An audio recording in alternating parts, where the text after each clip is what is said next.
Nosso evangelho de hoje é Mateus 19, de 3 a 12, hoje dia de Santo Estevão da Hungria. Naquele tempo, alguns fariseus aproximaram-se de Jesus e perguntaram para o tentar: é permitido ao homem despedir sua esposa por qualquer motivo? Jesus respondeu: nunca lestes que o Criador desde o início os fez homem e mulher? E disse: por isso o homem deixará pai e mãe e se unirá à sua mulher, e os dois serão uma só carne? De modo que eles já não são dois, mas uma só carne. Portanto, o que Deus uniu, o homem não separe. Os fariseus perguntaram: então como é que Moisés mandou dar certidão de divórcio e despedir a mulher? Jesus respondeu: Moisés permitiu despedir a mulher por causa da dureza do vosso coração. Mas não foi assim desde o início. Por isso eu vos digo, quem despedir a sua mulher, a não ser em caso de união ilegítima, e se casar com outra, comete adultério. Os discípulos disseram a Jesus: se a situação do homem com a mulher é assim, não vale a pena casar-se. Jesus respondeu: nem todos são capazes de entender isso, a não ser aqueles a quem é concedido. Com efeito, existem homens incapazes para o casamento porque nasceram assim. Outros porque os homens assim os fizeram. E outros ainda se fizeram incapazes disso por causa do reino dos céus. Quem puder entender, entenda. Palavra da salvação. Os fariseus querem desmoralizar Jesus. Para isso, propõe a questão da liceidade do repúdio à mulher de Deuteronômio 24, 1. Além disso, eles tentam gerar um confronto entre Jesus e Moisés, posto que este permitiu o divórcio. Ora, sendo Moisés a figura mais importante do judaísmo, não haveria espaço para Jesus, que facilmente seria desprezado pelo povo.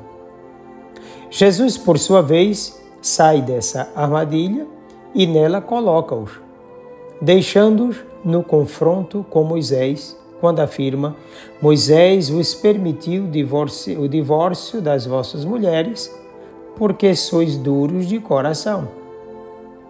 Segundo Jesus, a permissão dada por Moisés tinha como motivo a incapacidade de entendimento dos homens de sua época.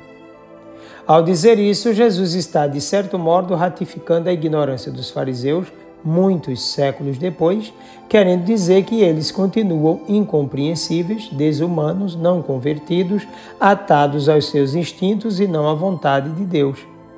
Por causa desse coração inflexível, continuam cegos diante do que Deus realmente deseja.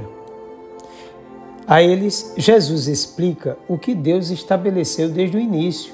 Não lestes que no princípio o Criador os criou homem e mulher e disse: por isso o homem deixará pai e mãe e se unirá à sua mulher e os dois se tornarão um só ser? Assim, não são mais dois, mas uma só realidade carnal. Pois bem, o homem não deve separar aquilo que Deus uniu. Ou seja, a indissolubilidade não depende da vontade humana, mas da unidade estabelecida por Deus.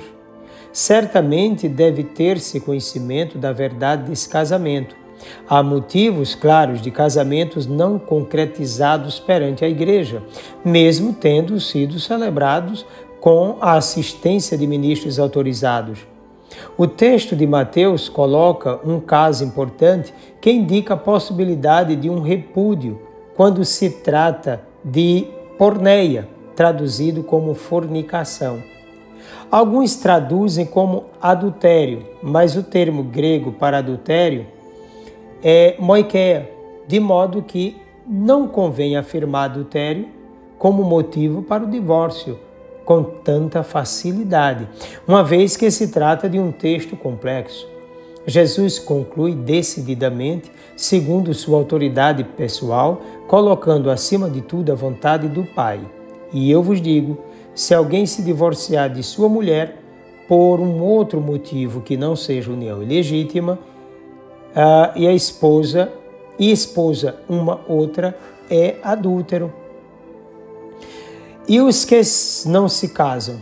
Muitos acham, dentro do contexto de dureza do próprio coração, que não devem casar se é assim como Jesus fala. Em outras palavras, é como se só valesse casar se o homem pudesse fazer apenas o que lhe interessa, conservando a decisão da separação no seu poder e não segundo a lei de Deus. Depois, para os que não são casados, vem o peso dos apelidos. Era assim que eles tratavam Jesus, que era celibatário, tratavam de célibe, e seus discípulos não casados, ou aqueles que largaram suas esposas para seguir o Mestre. O apelido usado em sentido pejorativo era eunucos. Jesus responde mostrando que existem 3 formas de eunucos: os que nascem já impotentes, os que se tornaram assim por intervenção cirúrgica e aqueles que se fazem eunucos, não fisicamente, por amor ao reino dos céus. Nesse último caso, estão Jesus e seus discípulos. O texto conclui afirmando a importância dessas 2 instituições, o casamento e a vida em virgindade por causa do reino de Deus. Esta última surge como um autêntico ideal cristão na comunidade primitiva. A virgindade vai cada vez mais sendo vista no contexto de verdadeiro sinal do reino, um instrumento eficaz de evangelização e de entrega total a Deus. No capítulo 7 da primeira carta aos Coríntios, São Paulo enfatiza bem o valor da virgindade consagrada. Na conclusão do texto, Mateus mostra o grande passo quanto à descoberta do valor do matrimônio e da realidade nova de se viver também a virgindade consagrada, mirando a salvação como objetivo maior. Desça sobre ti a bênção do Deus Todo-Poderoso, Pai, Filho e Espírito Santo. Um forte e carinhoso abraço.